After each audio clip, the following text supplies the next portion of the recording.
Hello survivors and welcome to another video.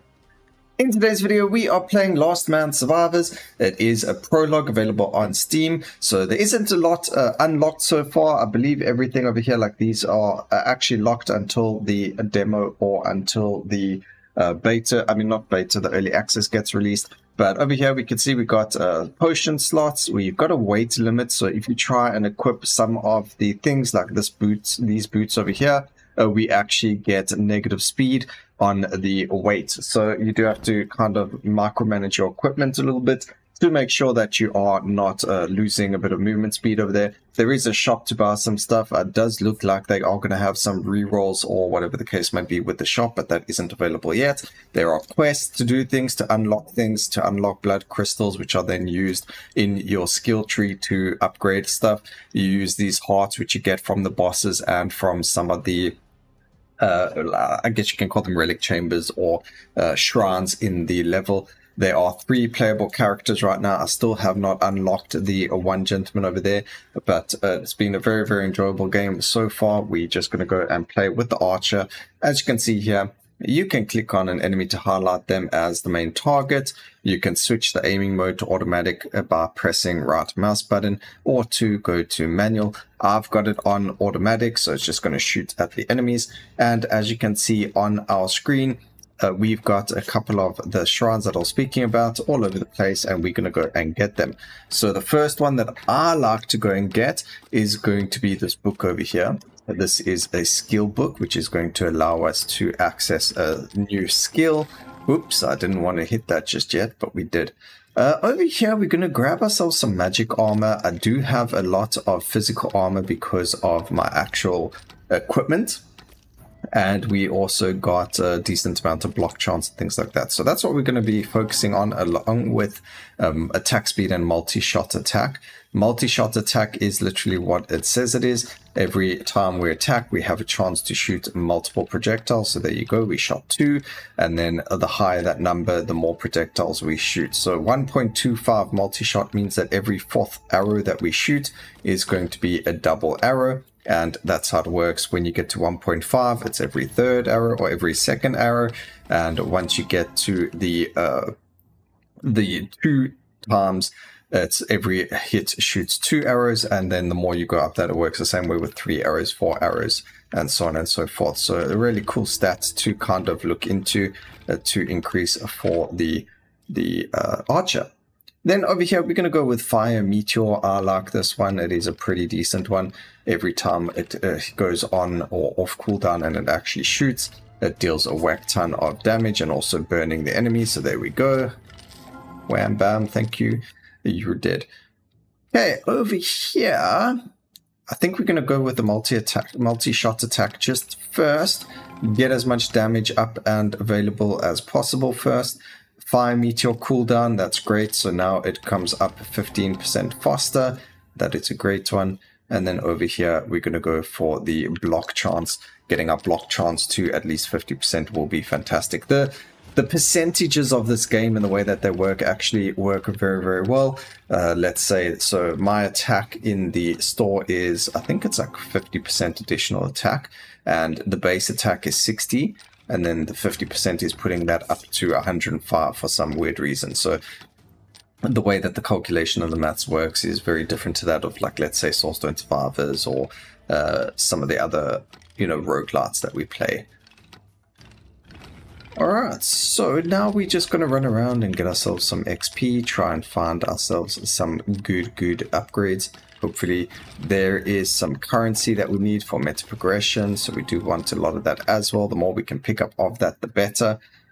Fire, Rage from the Scars, we get plus damage, but we lose cooldown, or we can go for physical armor. I think I'm going to go with damage. We did get a cooldown reduction, so we're still on the 5% cooldown, less cooldown than what it started off with, so that's okay. And getting ourselves a lot more damage over there is really, really good.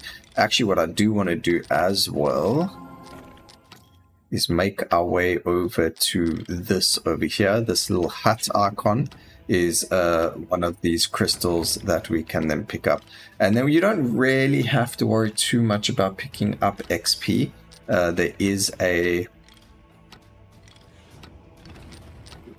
item you can get that's going to allow you to, what's it, like magnetize. It's got those magnets, or in this case it's like a war horn in this game.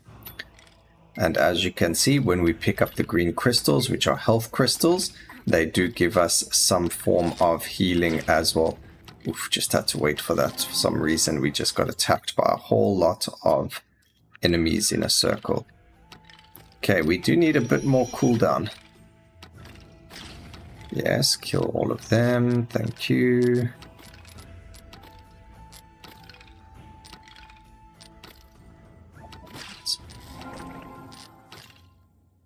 Yes, more cooldown. That's great. That's exactly what we want.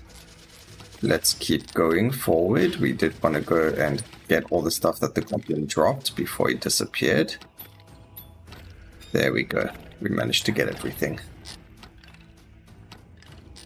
Alright, so that thing that spawned that we kind of just ignored, let's go and do that. So it is a teleporter that takes us to a different realm within the map.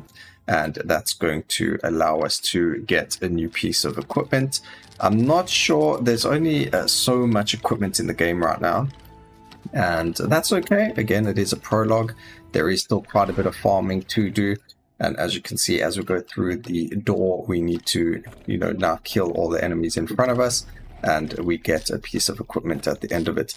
The one only thing that I do want them to add to the prologue, possibly before this became early access, is to have more settings available for us to see. So one, there is no settings in the game, so we don't get to see, you know, those actual settings in game.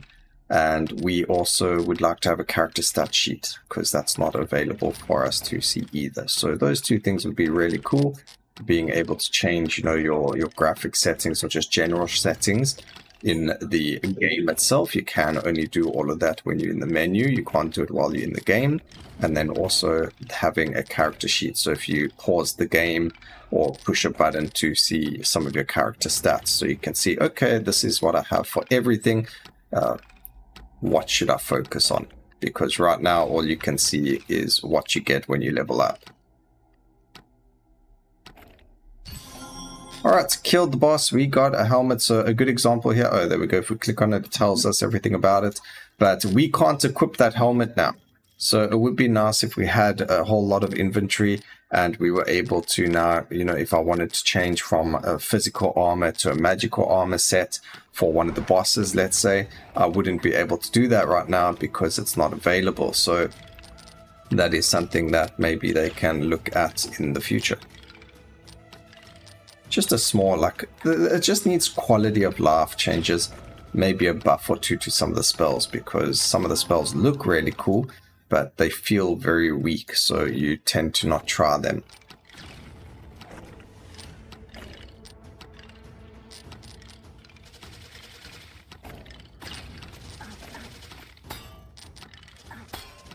Okay, we're in trouble here. Let's just use our potions so we get some form of healing back.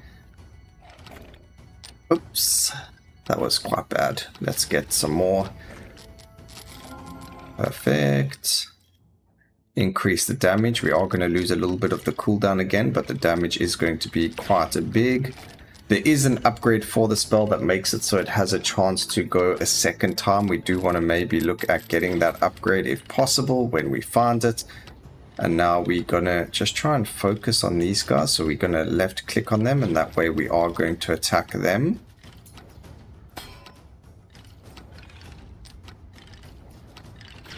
Okay, our fire spell did land on that one's head, so that's good. It should die very soon. Affected area size is good as well.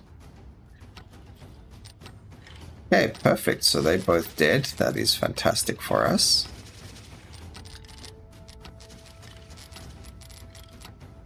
Just going to pick up all of this juicy XP all over the place. And there we go, 20% chance to double usage. So we want a couple of those because a 20% chance means that every fifth one would be a double attack. We could double, I mean, we could just check if that's how it works. There was no double there, and that was the second one.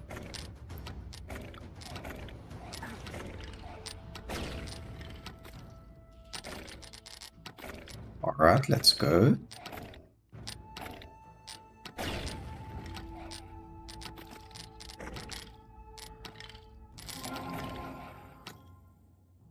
Okay, we're going to get some more life because we just don't have a lot of it.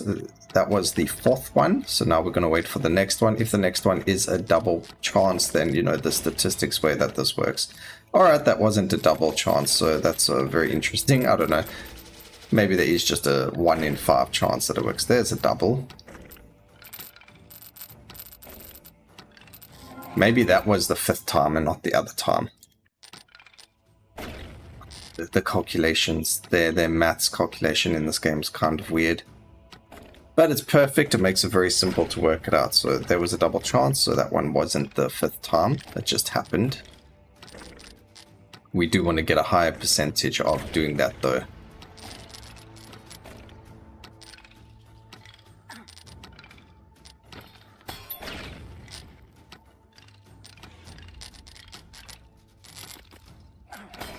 Stay away from me.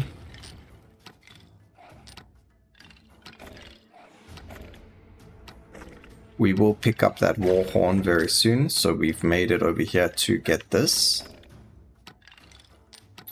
There we go, we've got it. Maybe we can find some life in there. Yes, we did. That's beautiful.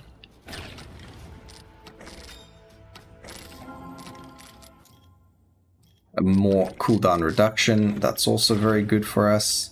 Obviously cooldown reduction means that it lands up going down a lot more often.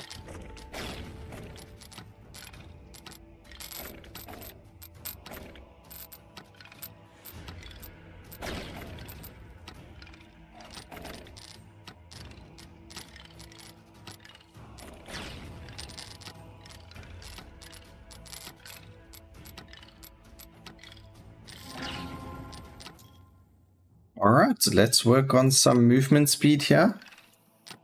Being able to move faster means that we might be able to at least dodge quite a bit more attacks.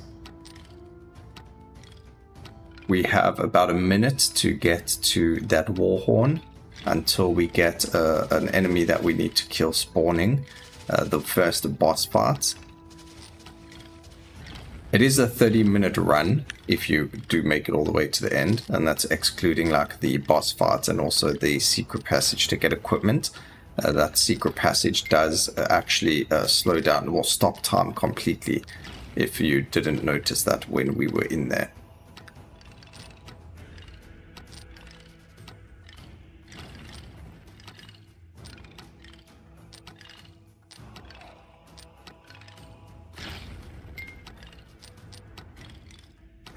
Oof.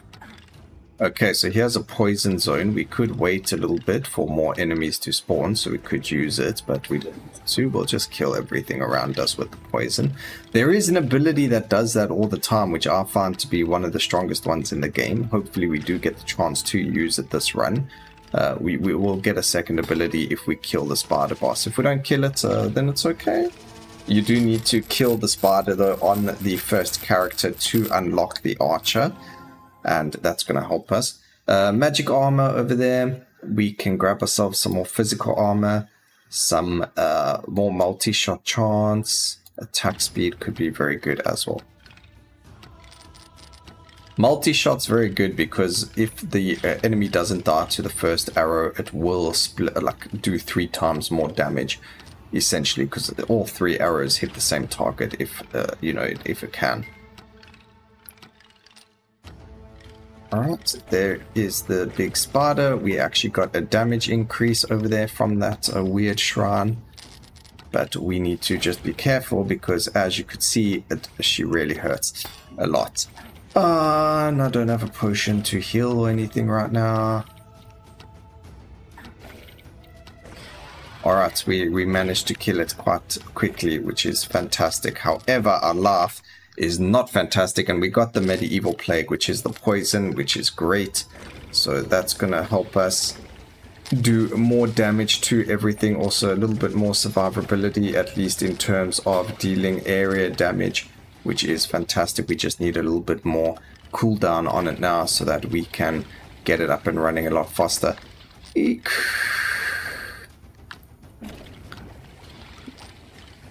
47 seconds and we can heal again. That will be fantastic.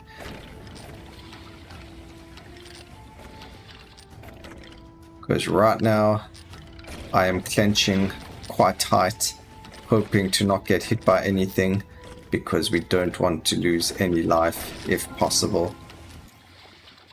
Okay, poison cloud radius. Yes, we will take that. The more radius it has, the better for us, because then we can poison more enemies. Oh man. No.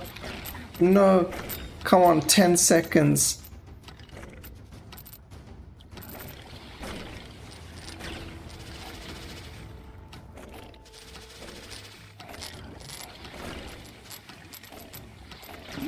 Yes, we lived long enough to be able to use it. Oh, thank goodness. Alright, we're going to go for some attack speed over here, because then we can attack things faster. Oh man, that came in so clutch.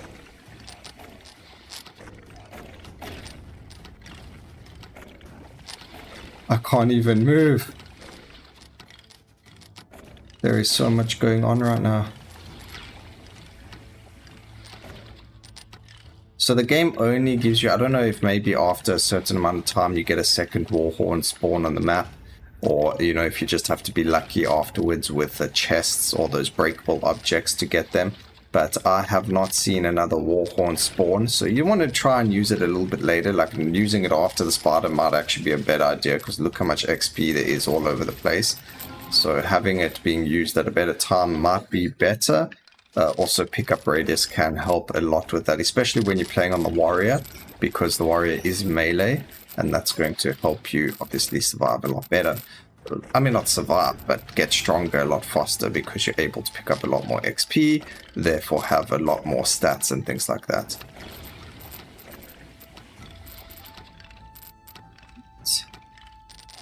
Level 32.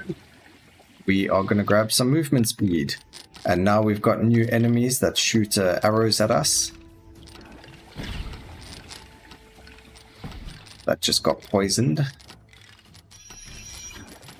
We have a second side area. I'm not going to do the second side area. The reason is it's actually freezing time. I want to try and get to the second boss. It's the vampire. I've never fought the vampire.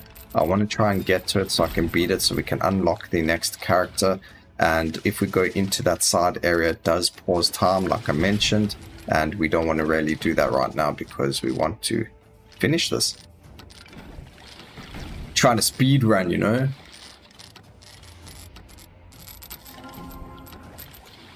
Alright, let's grab ourselves a little bit more health. The health is quite a big one. 30 health can save us from quite a bit of damage, especially after we've seen how much damage we will take from bosses and other enemies. So we do need to just be careful there. Also, we've got a little bit of a heart over here we need to go pick up. Fantastic. Oof. Need a bit more block chance and physical damage reduction as well. Would be nice if they had a glossary so we could see what type of damage all of the enemies were, because there is physical and magical armor. So being able to tell what the difference is between the different enemies would be fantastic as well. How do I know if that enemy shooting a red arrow is physical or if that is a magical projectile? So something like that would be quite nice to know as well in the game. Oh man, this gets rough.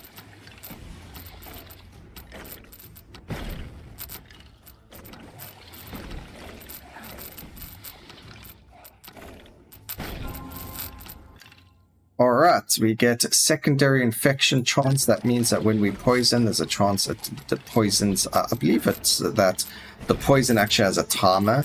So when it lands, it does damage if you don't... if the enemy isn't in that area, it doesn't necessarily poison them, so the secondary chance means that there is another chance to poison them. Unfortunately, we died there at the 15-minute mark, so we lasted for 16 minutes. That's about halfway, and you can see here our main weapon dealt that amount of damage, our fire weapon dealt that amount of damage. If we got to the medieval plague first, it would have actually done more damage than our main weapon, but we got a couple of crystals, we got a couple of hearts. So if we go to our skills over here, I think we want to look at getting ourselves more attack speed, and actually skill frequency will be better. So we use those skills more often, and you can see just how expensive it starts to get to upgrade certain things. We could go for a little bit more movement speed if we wanted, or even XP gain is actually a really good one. So we go and do that. And then when you go to, like, let's say a 4 out of 5, it then costs these hearts over here to upgrade it. But that is the game. I hope you guys enjoyed it. Please remember to like, comment, and subscribe for more videos like this in the future. And always remember, keep safe, survivors. Until next time, cheers.